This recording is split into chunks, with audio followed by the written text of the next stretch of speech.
Hello and welcome. Today I'm going to be showing you how to set up Arma3Sync for the Stonemarines combined armed milsim unit.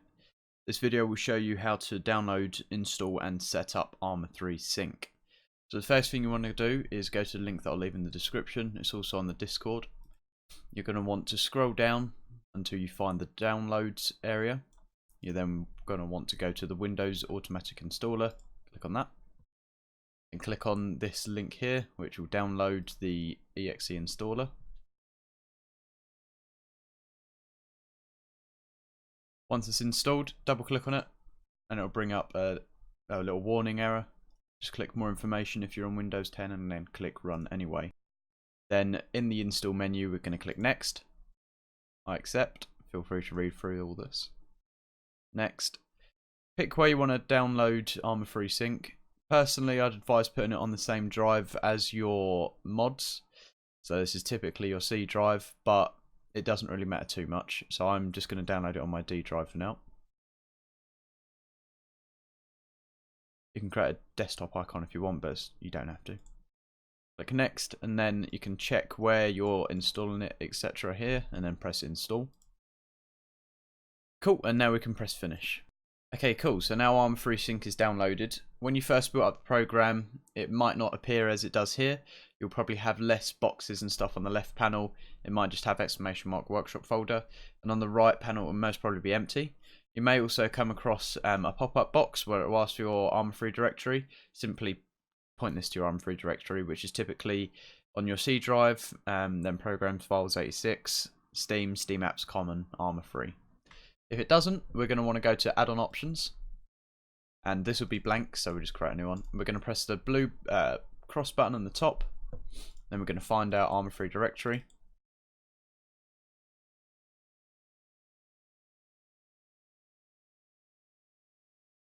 So mine is here, and then we're going to press open. If you've done it correctly, it should show in the bottom panel any mods that you already have installed. This can be through Arma3Sync or the workshop. After this, we're going to want to go to launcher options, pick your profile that you want to use. So mine is SMBGS. Then you can change all of these options to how you wish to set them. But if you're joining our server, you will need to have Battlelight enabled. The rest of the options are optional. Your performance options may be already preset because of your profile that you've loaded. If they're not, then this is dependent on your computer, so I'll leave that for you to set up, but this is the settings I use.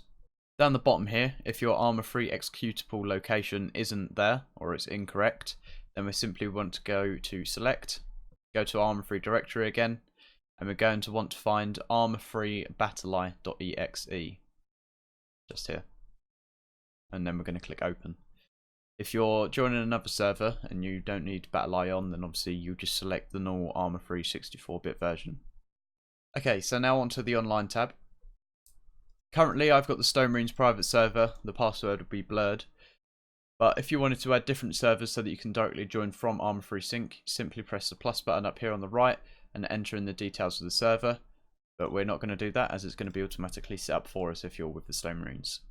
Once you have downloaded the repository, then the Stonemarines information will automatically appear.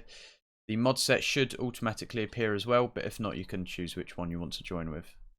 Obviously, if you're trying to join with a mod pack that we don't accept, then it will just kick you off the server. External apps we don't use personally, but this will essentially allow you to execute and boot up other applications whilst booting your Arma. Okay, so onto the last tab, the repositories. It's probably the most important tab of Arma3Sync that you'll use. If you have a repository that you want to add, you will need the public autoconfig URL, paste it in there, and then press import, and the rest will be done for you. In the next video, I'm going to show you how to set up the Stonemarines required repository.